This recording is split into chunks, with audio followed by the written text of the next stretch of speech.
सच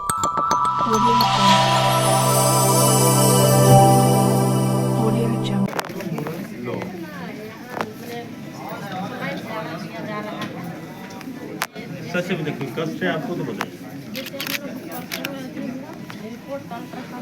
Imran ID रखो सामने।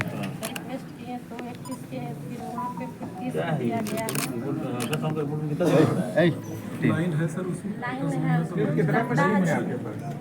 मशीनें सर खरीदी हुई है, नहीं आ रही जल्दी इंस्टॉल करेंगे सर। तो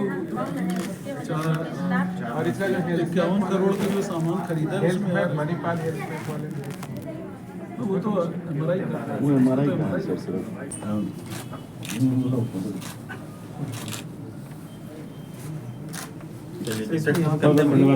तो माननीय मंत्री जी ने ब्लड की रिपोर्ट देखी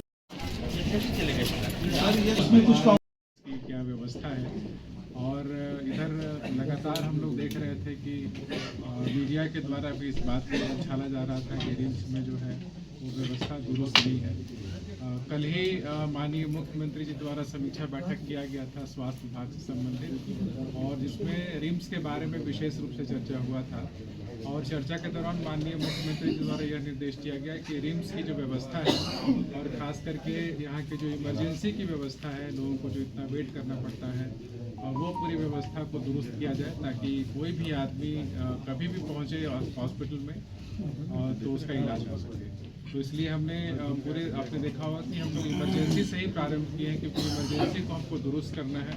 वहाँ पे नंबर ऑफ बेड्स अभी मात्र 40 है।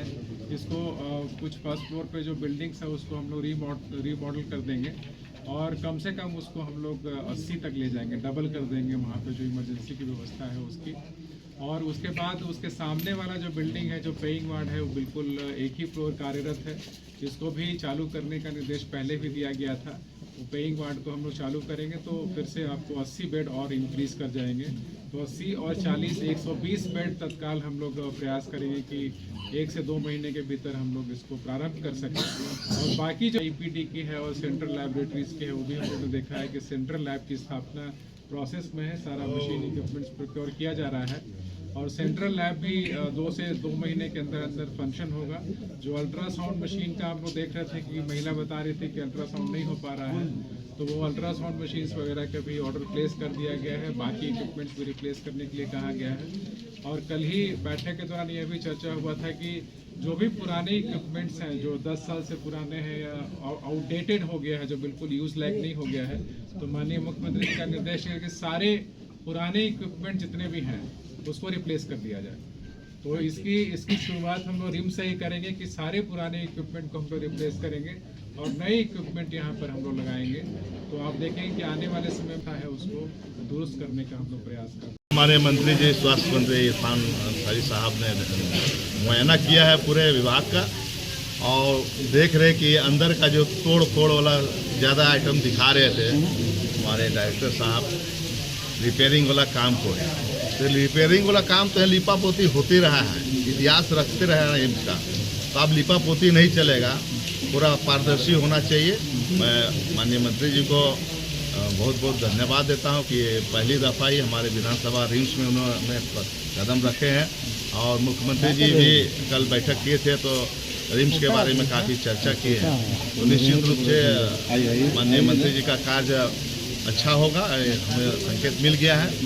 अभी हमने मुद्दा उठाया था रिम्स कर्मचारियों के बारे में, जो 2019 में विज्ञापन निकला था, उसके बाद कोर्ट हुआ था, LPA हुआ था, 565 केस नंबर था। तो माननीय न्यायालय में न्याय दिलाया कि भाई 25/7/2023 को जो आदेश पारित किया गया कि वैसे व्यक्तियों को रखा जाए जो एक्सपीरियंस सर्टिफिकेट्स हो 10-12 बरस का, जिसमें हमारा स्थानीय लोगों का एक्सपीरियंस सर्टिफिकेट्स भी रहा, लेकिन किसी को डिसक्वालीफाई कर दिया गया है सर्टिफिकेट्स देने के बावजूद भी। और कल रात में 9 बजे रात में अधिसूचना जारी होती है कि 955 सीटों का बहाली होगी और उन अभ्यर्थियों का कागजात की जांच होगी, जिसके लिए 11 बजे आज समय दिया गया पहला ताला में इंटरव्यू का। तो ये स्थिति जो है आनन फानन में लोगों का इंटरव्यू लिया जा रहा है। इससे क्या होगा कि हमारे लोग जो 20-15 सालों से जो काम कर रहे हैं वैसे लोग छूट जाएंगे।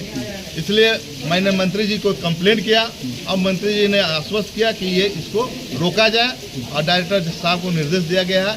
डायरेक्टर साहब ने मौखिक किया है कि इसको रोक देंगे। निश्चित रूप से झारखंड बना है झारखंडियों के लिए, तो यहाँ के लोगों के लिए भला होगा और हम भला करने का काम करेंगे। यही है, मैं तीसरे रैंक पे आता हूँ, मंत्री के बाद सांसद, उसके बाद विधायक, तो मेरी सबसे ज़्यादा जवाबदेही है।